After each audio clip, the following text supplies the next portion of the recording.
하나님의 말씀을 우리가 서서 봉독하겠습니다. 누가복음 10장 38절에서 42절입니다. 하나님의 말씀 함께 봉독합니다. 그들이 길 갈 때에 예수께서 한 마을에 들어가심에 마르다라 이름하는 한 여자가 자기 집으로 영접하더라. 그에게 마리아라 하는 동생이 있어 주의 발치에 앉아 그의 말씀을 듣더니 마르다는 준비하는 일이 많아 마음이 분주한지라. 예수께 나아가 이르되 주여, 내 동생이 나 혼자 일하게 두는 것을 생각하지 아니하시나이까? 그를 명하사 나를 도와주라 하소서. 주께서 대답하여 이르시되 마르다야 마르다야, 내가 많은 일로 염려하고 근심하나 몇 가지만 하든지 혹은 한 가지만이라도 족하니라. 마리아는 이 좋은 편을 택하였으니 빼앗기지 아니하리라 하시니라. 아멘. 하나님의 말씀입니다. 오늘 말씀 행복한 선택이라는 제목이고요. 본문 말씀은 잘 아시는 마르다와 마리아의 이야기입니다. 흔히 마르다와 마리아 이야기, 이 본문을 좀 아시는 분들은 이 말씀을 해서 오해를 하실 수 있습니다. 뭐냐면 주방에서 음식을 준비하는 봉사보다 가만히 앉아서 예배를 드리는 것이 훨씬 더 가치 있는 일이다. 주방 봉사는 좀 가치가 떨어진다라는 오해입니다. 그렇지 않습니다. 또 오해할 수 있는 것은 이 말씀은 마리아처럼 앉아서 예배만 잘 드리면 되고 굳이 봉사는 하지 않아도 된다라고 오해하실 수 있습니다. 그렇지 않습니다. 이 말씀에서 기본적으로 우리 신앙생활에 예배와 봉사는 꼭 둘 다 필요한 요소, 필수 요소라고 하는 것을 알려주시고 있습니다. 그러니까 예배만 드리고 봉사를 하지 않거나 혹은 예배는 소홀히 하고 봉사만 열심을 내는 것, 둘 다 문제가 된다라고 하는 것이죠. 반드시 예배와 봉사는 함께 가야 되는 것입니다. 두 날개처럼요. 물론 아직 신앙생활에서 초신자이신 경우, 그러니까 구원의 감격, 확신이 아직 없는 분들이 봉사할 수는 없습니다. 그런 분들은 우선은 예배만 드려야 되겠고, 또 우리 교회에 오신 지 얼마 안 돼서 교회에 적응을 좀 해야 되시는 분들, 새가족인 경우도 예배만 드리시는 게 맞겠습니다. 그러나 그 외에는 내가 이제 예배자로 섰다면 그 다음은 봉사자로도 서셔야 되는 것이 맞다라는 것입니다. 70세 이전까지는 공식적으로 꼭 한 가지 이상은 봉사를 하시기를 권면합니다. 만약에 70세가 넘으셨어도 비공식적으로라도 힘이 있으시면 전도를 하셔도 좋고, 청소에 참여하셔도 좋고, 중보기도에 참여하셔도 좋고, 혹은 그런 모임적인 게 아니어도 개인적으로 누구를 위해서 기도해주고 섬기고 얼마든지 하실 수 있거든요. 하나님 앞에 서실 때까지 봉사하실 수 있기를 주의 이름으로 축복합니다. 자, 이제 여기까지가 오늘 본문에서의 기본적인 메시지인데요. 저는 이제 조금 더 깊이 들어가려고 합니다. 그래서 오늘 말씀이 미리 말하는데 새가족에게는 조금 뭔 소리를 하시나 이렇게 안 들리실 수 있습니다. 봉사를 많이 하실수록, 예배를 잘 드리려고 하실수록 말씀이 조금 더 이해가 되고 공감이 될 가능성이 많습니다. 새가족 분들에게는 대단히 죄송합니다.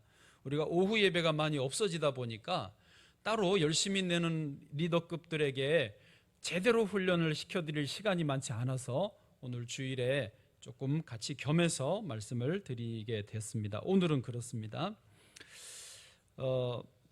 먼저 본문 말씀을 간단하게 요약해 보겠습니다. 예수님과 제자들이 한 마을에 들리시게 됐어요. 그 마을은 베다니로 알려져 있는데 거기는 마르다와 마리아 자매들이 살고 있는 집이 있었습니다. 예수님 일행은 가끔씩 베다니에 들리실 때마다 마르다 마리아의 집에 머무셨던 것으로 보이고요.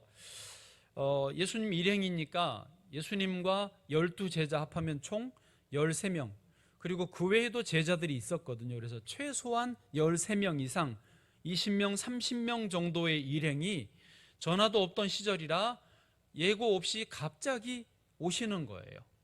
그러면 20, 30명 손님 치르려면은 얼마나 바쁘겠습니까? 예. 그래서 마르다가 열심히 분주하게 움직이면서 음식 준비를 하고 있었는데 가만히 보니까 자기 동생 마리아는 방에만 앉아 있는 것입니다. 자기는 분주한데 동생은 한가로이 앉아 있는 것을 보니 뭐가 올라와요? 사랑이 올라와요? 예, 짜증이 올라왔던 것 같습니다. 당연하지요. 사람은 누구나 그렇습니다. 그래서 방에 들어가 가지고 볼멘 소리를 합니다. 이게 오늘 본문의 40절입니다.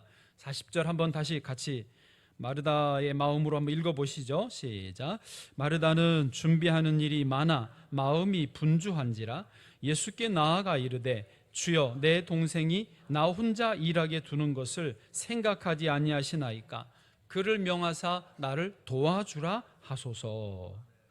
우리가 다 점잖으니까 아주 점잖게 지금은 읽었지만은 마르다의 분위기가 느껴지십니까? 예, 얼굴은 지금 좀 짜증이 났고 말투도 감정이 섞였습니다. 불만이 가득한 그런 느낌으로 누구한테 말한 거예요?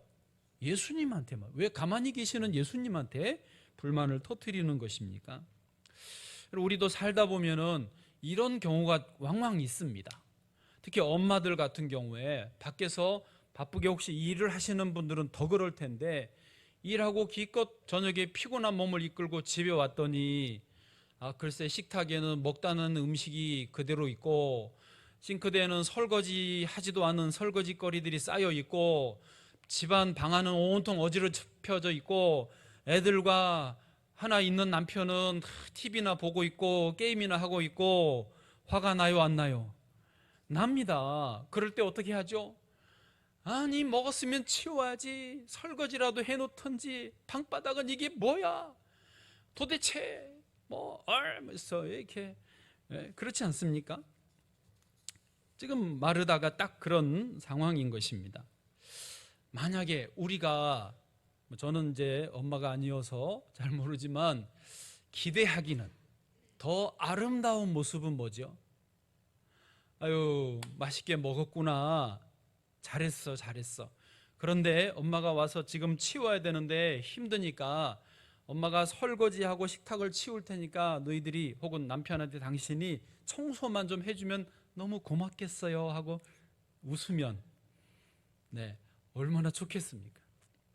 요때도 마르다도 만약에 정말 손이 부족하면 조용히 방문을 열고 마리아야 잠깐만 나 좀 도와주면 너무 좋겠네, 혼자 하기 힘드네. 그리고 어차피 예수님 앞에 마리아를 불러야 되니까 예수님께도 익스큐즈를 해야죠. 예수님 죄송합니다, 빨리 준비해야 되는데 마리아 잠깐 데려가겠습니다, 얼른 준비해서 음식 드리겠습니다 라고 소통을 했다면 얼마나 좋았겠습니까? 대단히 수준이 높은 상태죠. 그 정도면. 그러나 우리가 대부분은 잘 그렇게 안 된다는 게 현실이죠. 자, 어쨌든 이런 상황에 예수님은 말씀하십니다. 41절. 마르다야 너가 많은 일로 염려하고 근심하나. 마르다를 잘 아셨죠? 그 다음에 42절. 몇 가지만 하든지 혹은 한 가지만이라도 족하니라. 조금 일을 줄여라. 그 다음 뭐라고 그러시죠? 마리아에 대해서는 이 좋은 편을 택했으니, 마리아가 지금 좋은 편을 택하고 있으니 빼앗기지 아니하리라 하시니라. 아멘. 자, 여기까지가 오늘 본문의 간단한 내용이고 어려우신 건 없잖아요, 그렇죠? 자, 여기서 이제 이 말씀을 중심으로 주님, 그러니까 예배와 봉사에 대해서 주의 메시지를 좀 듣기를 원합니다. 조금 들어갑니다. 자, 첫 번째, 두 가지만 합니다. 오늘은 첫 번째, 주님은요 자원하는 예배, 자원하는 봉사를 기뻐하신다라는 것입니다. 예수님은 아까 본문 보셨지만은 마르다에게 너 음식 준비하지 마라, 봉사하지 마라라고는 안 하셨어요. 음식을 몇 가지만 혹은 한 가지만 하라고 하셨지 하지 말라고는 안 하셨어요. 즉 봉사할 필요 없다라고 안 하셨어요. 봉사는 해야 된다라고 하는 거지요. 마리아에게도 마리아 여기 예배 안 드려도 되니까 가서 봉사를 도와라 라고도 안 하셨어요. 그러니까 주님은 봉사도 필요하다 여기시고 예배도 필요하다 여기신 것이죠.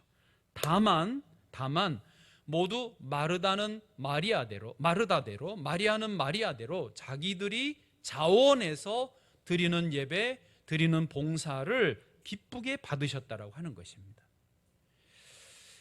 그리고 성경에서 여호와 하나님은 선택받은 이스라엘 백성들에게 예배를 명하십니다. 봉사를 명하세요. 명령하셨지만 예배를 드리도록 강제로 끌어다가 앉히지는 않으셨습니다. 이 말 이해되세요? 차이가 느껴지죠? 예, 봉사를 명하셨지만 강제로 봉사하라고 강제로 시키지는 않으셨다라는 거예요. 명하셨지만 그 예배를 드리거나 봉사를 하는 것은 자기들이 자원해서 하게 하셨던 거예요.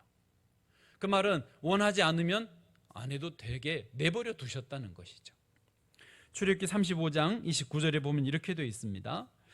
마음에 자원하는 남녀는 누구나 여호와께서 모세의 손을 빌어 명령하신 모든 것을 만들기 위하여 물품을 드렸으니 이것이 이스라엘 자손이 여호와께 자원하여 드린 예물이니라.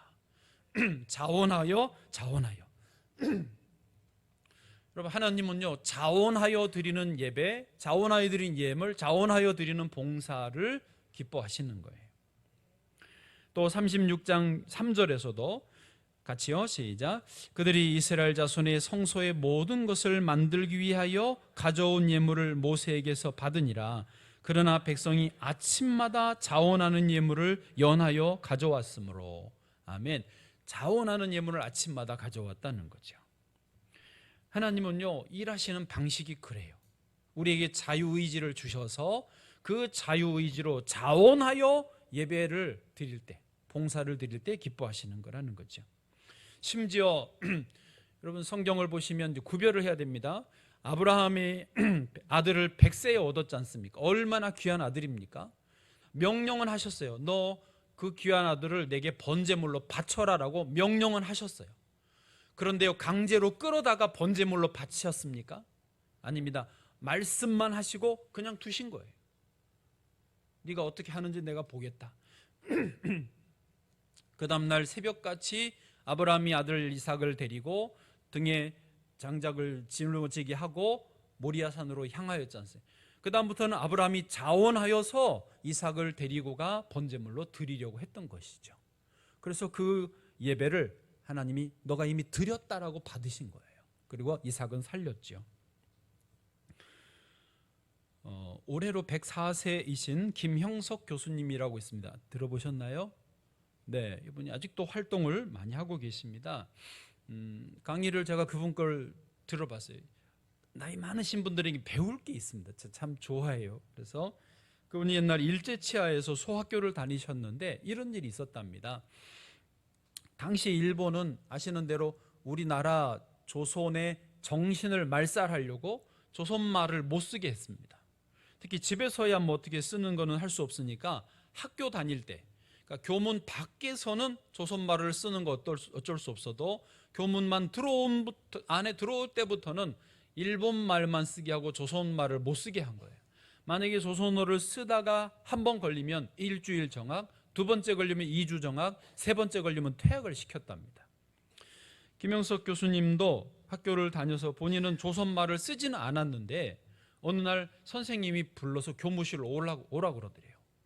교무실에 갔더니 다 선생님들도 있는데 교무실 들어가자마자 다짜고짜 뺨을 때리더라는 거예요. 그리고 주먹으로 가슴을 치고 머리를 쥐어박고 발로 차면서 온갖 욕설들을 퍼부으시더래요. 그리고는 뭐라고 그러냐면 형석이 너 불만이 뭐야?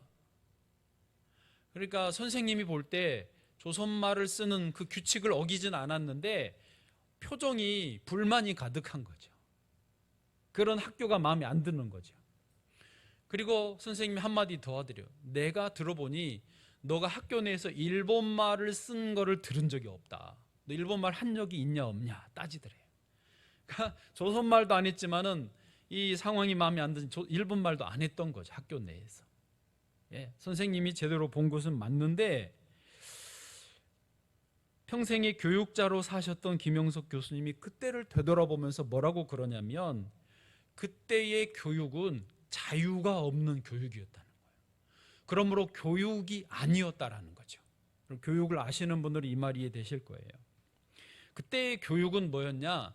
일본 사람들이 우리 조선 사람들을 일시켜 먹으려니 너무 뭘 모르고 가르쳐서 써먹어야 되는데 너무 많이 가르쳐버리면 일본을 넘어서니까 안 되고, 그래서 적당히 식민지 백성으로서 써먹을 만큼 정도의 교육을 시키는 방식이 당시의 교육이었다는 거예요.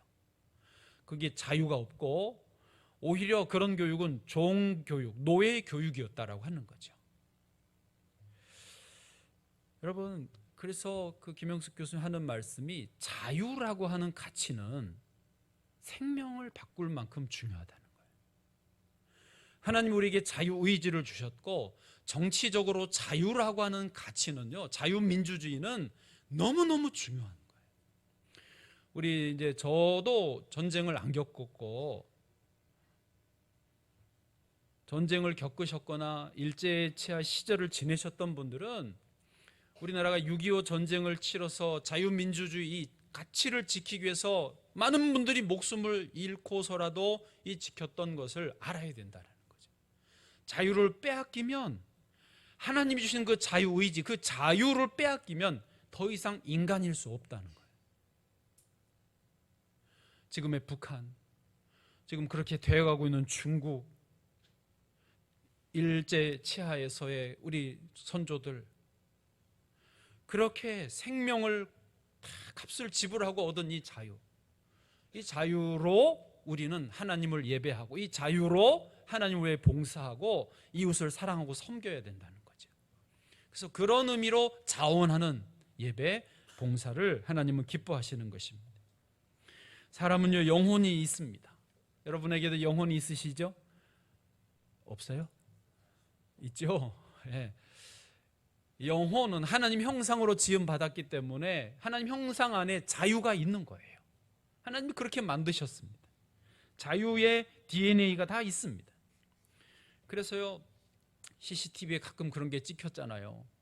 손님 중에 진상이 와가지고 막 자기 종업원이라고 반말하고 인격을 무시하면 뚝배기 국그릇에 콱 해가지고 왜? 네가 내 자유를, 내 인격을 모독했으니까 복수를 한다는 거죠. 사람이다. 그것도 좋은 행위는 절대 아닙니다. 그러면 안 돼요. 그러나 내 자유가 그렇게 소중하다는 거죠. 누구도 나의 자유가 소중하면 남의 자유도 소중하다라는 것을 인정해야 되는 거죠. 여기 젊은 분들이 많지는 않습니다. 몇 분 있습니다만은 꼭 부탁을 합니다. 직업을 선택할 때 자원하는 자유로운 의지 속에서 선택하십시오. 어떤 분들은 돈을 많이 버는 직업이어서 선택한다. 근데요, 여러분, 미안하지만 그건 자유로 선택하는 게 아닙니다. 돈이라는 것에 굴레 씌워져서 선택하는 직업이기 때문에 아닙니다. 또 인기가 많은 직업이어서 선택한다. 그것도 자유가 아닙니다. 인기, 사람들이 어떤 평판에 내가 걸려가지고 선택하는 거예요. 반드시 후회합니다. 한때 공무원을 하려고 다 했습니다. 요즘은 의사를 하려고 막 합니다. 의대가 증원이 돼서 좋아합니다. 내년에 의대가 확정됐더라고요. 외우기 쉬워요. 숫자가 4,567명이에요. 4567 정확하게. 네. 의대 증원이 돼서 문이 넓어졌어요. 여러분, 정말로 공무원 하는 게 내가 자원하는 마음 좋으면 공무원 하십시오. 의사 하고 싶고 의사가 좋다, 의사 자체가 좋으면 의사를 하십시오. 그러나 돈 때문에, 인기 때문에, 분위기 때문에는 아니요, 나도 모르게 내 자유를 빼앗기고 선택하신 거예요. 저는 목사는 직업이라고 말하기엔 좀 민망하지만 굳이 직업으로 표현해도 저는 목회가 저에겐 딱 맞습니다. 저는 목사가 너무 좋아요. 목회가 즐겁습니다. 여러분과 상관이 없으신다고 표정이 그럴 수 있지만 저는요, 얼마나 감사한지 몰라요. 목회하게 되었어요. 그리고 저는 목회자로서, 우리 명성비전교회 담임 목사로서 우리 명성비전교회를 그림을 그리는데, 성도님들이 다 자원하는 예배를 드리고 자원하는 봉사를 드리기를 저는 원합니다. 그래서 행복한 선택을 하시기를 원해요. 교회 분위기가 딱딱한 거 원하지 않고 억지로 하는 거 원하지 않습니다. 그거 하나님 받지 않으십니다. 그런 교회를 꿈꾸고 그렇게 이루어가기를 원합니다. 굳이 표현하면 큰 대가족 같은, 옛날 시골의 마을 공동체 같은, 가족같이 다 알고 잔치 돕고 애경사 돕고 하는 그런 마을 공동체 같은 그런 교회를 저는 꿈꾸고 있습니다. 문제가 뭐냐면, 예배를 드리는데 자원하는 예배가 안 드려지는 겁니다. 봉사를 하는데 자원하는 봉사가 안 됩니다. 왜 나만 하는 거야? 왜 우리만 하는 거야? 왜 맨날 하는 사람만 하는 거야? 잘못 걸리면 2년 3년은 고생이야. 아예 발을 들여놓지 말아야 돼. 서로 그런 말 하면서 경계하고 조심시킵니다. 그는 하나님의 뜻이 아닙니다. 원인이 뭘까요? 은혜가 떨어졌기 때문입니다. 예배도 죽고 봉사도 죽고 교회도 죽고 나도 죽고 다음 세대도 죽습니다. 다 죽습니다. 다윗이 그랬습니다. 다윗이 자기 범죄로 인해서 구원의 즐거움을 놓쳐버렸습니다. 아시죠? 그러니까 예배가 안 되는 거예요. 이전에는 찬송 부르면서 바지가 흘러내릴 정도로 춤을 추던 예배자 다윗이었는데, 예배를 드리는데 하나님이 저 멀리 계시는 것 같고 예배가 안 되는 거예요. 봉사가 안 되는 거예요. 왜요? 죄가 나를 쥐고 있으니까. 여러분, 지금 예배가 어떠십니까? 찬송 한 구절 한 구절에, 말씀 한 구절 한 구절에 내 영혼이 막 반응하고 있습니까? 아니면 아유, 한 소리 뭐 또 하는구나, 예배 잘 드리라는 소리구나, 봉사 열심히 하라는 소리구나, 그러면서 그냥 구태의연하게 들리시고 예배를 그렇게 드리고 있습니까? 만약에 예배가 안 되시면 문제가 있는 겁니다. 봉사가 안 되고 하기 싫으면 문제가 있는 겁니다. 다 저 사람도 그러고 나 안 걸릴 거야, 나 또 몇 년 고생하면 안 돼, 그러십니까? 왜 나만 하는 거야, 그러십니까? 문제가 있는 거라고요. 냉정하게 맞습니다. 다윗은 그 상황을 빨리 해결하려고 하나님께 엎드립니다. 시편 51편이 그건가 아시죠? 예, 51편 10절부터 보시면요, 같이요, 시작. 하나님이여, 내 속에 정한 마음을 창조하시고 내 안에 정직한 영을 새롭게 하소서. 내 속에 정한 마음이 없어져 버렸어요. 정직한 영이 없어져 버렸어요. 새롭게 해 주옵소서. 11절, 나를 주 앞에서 쫓아내지 마시고 주의 성령을 내게서 거두지 마소서. 아멘. 12절요, 주의 구원의 즐거움을 내게 회복시켜 주시고, 구원의 즐거움이 얼마나 감격인데 그 즐거움을 회복시켜 주시고, 자원하는 심령을 주사, 자원하는 심령이 없어져 버리는 거예요. 자원하는 심령을 내게 주사 나를 붙드소서. 아멘. 여러분, 이 자원하는 심령이 되어져야 됩니다. 이 시간에 전하는 정신 나가신 주일날 성도 여러분, 자원하는 예배를 회복하시기 바랍니다. 자원하는 봉사를 회복하시기를 바랍니다. 성가대도 하십시오. 교사도 하십시오. 식당 봉사도 하시고 청소도 참여하시고. 지난번에 우리 남자분들이 앞치마 두르고 주방에서 봉사하는데 얼마나 아름다웠는지 모릅니다. 제가 사진을 많이 찍어놨어요. 언제 공개하고 싶은데, 그때 우리가 참 보는 저희도 행복했습니다. 제 표현이지만 앞치마를 두르고 주방에 이렇게 딱 봉사하거나 서서 배식을 할 때에 어떤 일종의 주인의식 같은 게 생깁니다. 내가 진짜 명성비전교회 소속이로구나, 교인이로구나, 그런 소속감이 확실히 생깁니다. 그래서 한 번씩 하실 필요가 있습니다. 집사님, 한 번씩 해보셔도 괜찮습니다. 네, 그 참 좋아요. 이렇게 저는 권면해요. 봉사에 참여하십시오. 예배를 자원함으로 드리십시오. 그런데 여러분이 자유의지로 결정하셔야 됩니다. 봉사라는 헬라어는 디아코니아이고요. 교회 집사 직분을 영어로 디콘이라고 합니다. 디콘은 집사님인데 디아코니아, 봉사에서 나온 단어입니다. 그러니까 집사님이면 봉사하라고 직분을 맡겨드린 거예요. 명예직이 아닙니다. 권사님, 장로님은 더 그렇고요. 목사도 물론 마찬가지고. 그래서 우리 심령이 다윗처럼 회복이 되어서 자원하는 심령으로 나아가야 되죠. 그리고 그렇게 봉사할 때에 하나님이 은혜를 주십니다. 예, 아브라함에게도 이스라엘 백성에게도 우리에게도 하나님이 명령하시고 그것을 자원함으로 순종하는 이들에게 은혜와 복을 부어주시고, 나는 안 하겠어요, 못 하겠어요, 안 하는 것도 자유이지만은 불순종으로 나아가면 그 내 의지이지만은 거기에 대한 대가도 내가 지불해야 되는 거죠. 봉사하는 분들에게 하나님이 풍성한 은혜 주실 줄로 믿습니다. 자, 두 번째로는요, 주님은 우리가 전적으로 주님을 의탁하는 것을 기뻐하십니다. 이것을 전적으로 주님을 의탁하는 것을 겸손이라고 이해하셔야 될 것 같습니다. 자, 이제 42절 오늘 말씀에 아까 마리아는 이 좋은 편을 택하였으니 빼앗기지 아니하리라 라고 하셨잖아요. 마리아가 좋은 편을 택했다 할 때 이 좋은 편이 뭐냐? 여기를 그냥 예배드리는 것이라고 오해하시는데 아닙니다.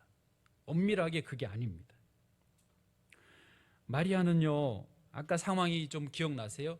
그 마르다가 감정적으로 나왔고 볼멘 소리를 했을 때 마리아는 그때 한마디도 하지 않았습니다. 마리아가 무슨 말 했다고 나와 있지 않죠? 그렇죠? 예.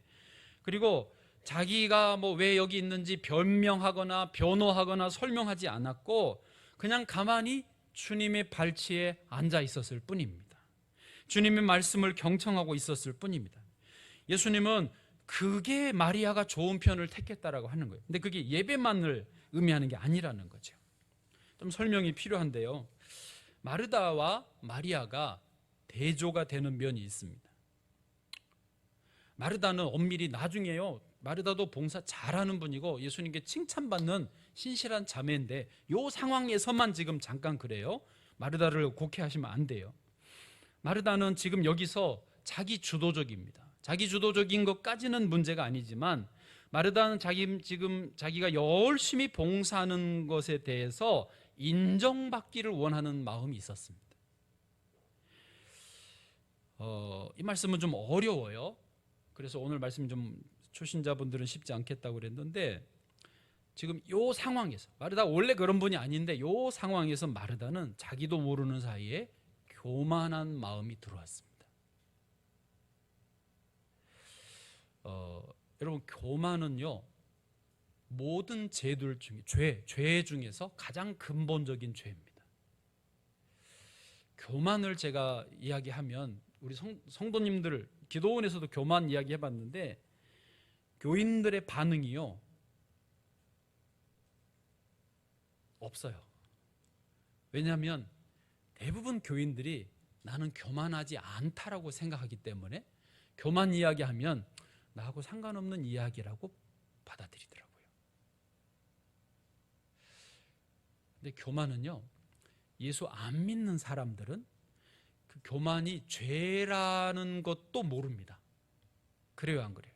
세상 사람들은 잘난 척하고 우쭐우쭐하고 뭐 폼 잡고 그런 거를 좋아하고 부러워하지 교만이 죄라는 것도 몰라요. 근데 문제는 교회 다니는 분들, 예수님을 아는 저와 여러분도 교만을 모르진 않지만 나는 교만하진 않다, 심지어 나는 겸손하다라고 생각하며 삽니다. 많은 분들이 그러실 거예요. 실제로 겸손하실 거예요. 그런데요, 열심히 하는 분들일수록 교만하기가 쉽습니다. 앞장서 있는 분들일수록 교만하게 되기가 쉬워요. 교만은요 뭐냐? 아담과 하와가 사탄의 유혹을 받았던 죄가 교만입니다. 아시죠? 선악을 알게 하는 나무 열매를 따먹으면 어떻게 된다? 너가 하나님처럼 지혜롭게, 하나님처럼 된다라는 말이었잖아요. 하나님의 자리를 차지하는 게 교만이거든요. 사탄도 원래 사탄이 아니었고 천사였습니다. 천사가 교만해져서 타락한 천사가 사탄입니다. 그래서 교만이 오면 자기도 모르는 사이에 다른 모든 죄들을 지어요. 이미 이제 마음이 내가 신이 됐기 때문에 거짓말도 편하게 하고 폭력도 휘두를 수 있고 살인도 할 수 있고 무슨 성적인 문제를 지을 수도 있습니다. 당뇨가 오면 합병증이 생기듯이 교만의 죄가 오면 나도 모르는 사이에 다른 문제들이 생기는 거예요. 누구라고 말할 수 없지만 유명한 가수 김호땡 씨가 문제가 생겼습니다. 많은 분들이 좋아하고 열광하고 팬덤이 생겼는데 돈도 많이 벌고 소속사도 빵빵합니다. 그런데 음주 운전을 했나 봐요. 그런데도 안 했다라고 또 뻔뻔하게 거짓말을 했습니다. 그래서 검찰에서 어젠가 구속해버렸습니다. 증거인멸의 우려가 있다고 구속을 해버렸어요. 그런데 자기도 모르는 사이에 교만이 왔던가 봐요. 잘 나가니까 김호땡을 좋아하시니까 김호땡이라고. 교만해지면 나태해지고 방종하게 되고 이런저런 문제들이 자기도 모르는 사이에 터지는 거. 어쩌다 이렇게 됐지 하지만 이제 앉아서 생각하겠죠. 그런데 알고 보면 나도 모르게 교만해졌던 거죠. C.S. 루이스라고 하는 분이 교만을 이렇게 설명합니다. 교만이란 남들과 비교해서 우월하다는 데서 오는 즐거움, 그것이 나를 교만하게 만든다. 그래서 교만은요, 꼭 다른 사람과 비교하는 거예요. 다른 사람과 경쟁하는 거예요. 혼자서 교만해질 수는 없습니다. 누군가 이렇게 비교하면서 내가 좀 더 낫네, 우쭐해지는 거, 그게 교만인 거예요. 성경에 보면 바리새인과 세리 기도가 나오죠. 그런 거 있어요. 바리새인과 세리가 성전에 가서 기도하는데 바리새인이 이렇게 기도합니다. 성경에 보시면 누가복음 18장에 보면 바리새인은 서서 따로 기도하여 이르되 하나님이여 나는 다른 사람들 그러니까 다른 사람들 이렇게 토색 불의 간음을 하는 자들과 같지 아니하고 특히 이제 같이 와 저 뒤에 서 있는 세리와도 같지 아니함을 감사나이다. 요게 교만이라는 거죠. 그러니까 뭐 토색 불의 간음하지 않는 정직한 삶을 사는 자체는 잘하는 거지만 그걸로 자기가 비교하면서 우쭐우쭐하고 자랑을 삼는 게 교만이라는 거예요. 또 그 다음 절에 12절 보면 나는 일에 2번씩 금식, 일주일에 2끼를 금식해요. 소득의 11조를 드려요. 얼마나 잘해요. 잘하면서 열심을 내면서 사실은 자기 속에 교만하고 있는 거예요. 예수님은 그 바리새인의 기도는 하나님이 안 받으신다고. 여러분, 바리새인이 성경에만 있는 게 아닙니다. 우리 중에 열심히 하는 사람이 바리새인이 될 수 있는 가능성이 높아요. 예를 들면 저도 그럴 수 있어요. 목회를 하면서 목회자들끼리 나도 모르게 비교하는 거야. 아우, 난 저 작은 교회보다 내가 좀 더 잘했지. 나도 모르게 우쭐하면 제가 교만하고요. 더 이상 구원의 감격이 사라지는 거예요. 더 큰 교회 보고 부럽다. 우리는 언제 저렇게 되냐. 저분은 참 복도 많다. 좋다. 이러면요, 저는 이미 구원의 감격이 사라지는 거예요. 비교하면서 우쭐하든지 열등감 가지면 그게 교만이에요. 하나님은 그거를 원하지 않으세요. 여러분, 지금 마음에 생각해 보세요. 왜 나만 하지? 왜 우리만 하지? 왜 저 사람은 안 하지? 그런 마음들이 있으십니까? 마리아가 좋은 편을 택했다라는 말은 뭐냐면 아까 말한 대로 마리아는요 겸손했어요. 그냥 마리아는 누구와 비교 안 했어요. 마르다와 자기를 비교 안 했어요. 그냥 자기는 지금 주님께 자원하는 마음으로 예배드리는 자체가 좋아서 기쁨으로 그 발치에 앉아 있었던 거예요. 그래서 마리아는 좋은 편을 택했다라는 거죠. 마리아가 만약에 봉사를 하는 자리에 있었다 그러면 그 자체가 좋아서 봉사하였을 거예요. 남들이 하든 안 하든 돕든 안 돕든 내가 기뻐서 하는 거예요.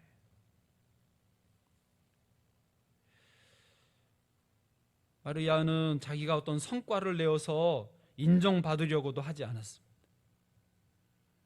여러분, 저는 우리 교회 성도님들이 다 이렇게 되시기를 원합니다. 아멘. 로마서 10장 3절 같이 읽어보시죠. 시작. 하나님의 의의를 모르고 자기의 의의를 세우려고 힘써 하나님의 의의에 복종하지 아니하였느니라. 아멘. 여기 힘써 봉사하는데 힘써 일하면서 내 의의를 내려고 한다 문제죠. 물론 힘도 안 쓰고 예배도 제대로 안 드리고 봉사도 제대로 안 하고 더 심각한 문제입니다. 말씀을 정리하면요, 우리가 신앙생활을 잘 하는 것은 예배도 기쁨으로 잘 드리고 봉사도 잘 하는 것입니다. 아멘. 우리 전 존재를 주님께 맡기는 거예요. 그래서 하나님이 신앙생활의 어떤 모델을 창세기 출애굽기에서 다 보여주셨어요. 족장들, 또 출애굽하에서 광야를 살 때 어떻게 하셨죠? 구름 기둥이 떠오르면 앞으로 나아가고 구름 기둥이 머무르면 가만히 있는 거예요. 그렇게 인도하시는 대로 따라가는 삶, 그게 신앙생활을 잘하는 거예요. 생수를 터뜨려 주시면 맛있게 마시고 만나와 메추라기 주시면 먹고, 여기 머물러라 그러면 머무르고, 계속 주님께 전적으로 의탁하며 나아가는 삶이죠. 우리가 평소에 이것을 잘 하려면요, 수시로 기도를 좀 해야 됩니다. 그래서 나를 돌아보고 주님께 의지하는 거예요. 그래서 성교회, 오늘 성교회 모임들이 있는데 꼭 성교회 모일 때 회의만 하지 마세요. 가장 먼저 기도하십시오. 마음 모아서 기도를 하세요. 주님을 전적으로 의탁하는 기도를 꼭 합심하여 기도하시고, 그리고 회의도 어떤 교제도 해 주시기를 바랍니다. 아멘. 목장 모임은 더더군다나 그렇고요. 우리 교회학교 교사분들이 부서 모임을, 교회학교를 섬기기 전에 먼저 합심하여 간절히 기도하는 거예요. 그게 주님을 의탁하는 거예요. 그게 겸손한 거예요. 기도 안 하고 그냥 빨리빨리 하자, 그 교만한 거예요. 우리 오늘 산악회가 가시는데 가시기 전에, 출발 전에 반드시 기도하고 출발하고, 도착하면 먼저 예배를 드리는 거예요. 하나님 앞에 예배를 드림으로 전적으로 의탁하는 그런 모임을 통해서 계속해서 우리는 겸손하게 건강한 신앙생활을 해갈 수 있는 거죠. 우리가 지금 잘하는 것은 예배 전에 봉사위원들이 모여서 20분 전에 먼저 기도하지 않습니까? 봉사를 내 힘으로 하지 않고 주님의 도우심으로 하려고 하는 거예요. 소홀히 하지 마십시오. 꾸준하게 성가대도 먼저 간절히 기도함으로, 이 분위기가 그렇게 계속 가야 됩니다. 그 기도하는 거 빼먹으면 뭔 일이 있을까 싶지만, 그게 나도 모르는 사이에 우리를 교만하게 만들고 예배가 재미없고 봉사를 하기 싫어지게 만드는 거예요. 식당 봉사도 기도하고, 주차도, 뭐든지. 여러분 개인적으로도 아침에 먼저 기도하고 저녁에 감사 기도하고, 끊임없이 주님께 마리아처럼 좋은 편을 택하시면은 빼앗기지 않는 행복이, 행복한 선택이 날마다 이루어질 줄로 믿습니다. 주님이 함께 하시기를 축원합니다.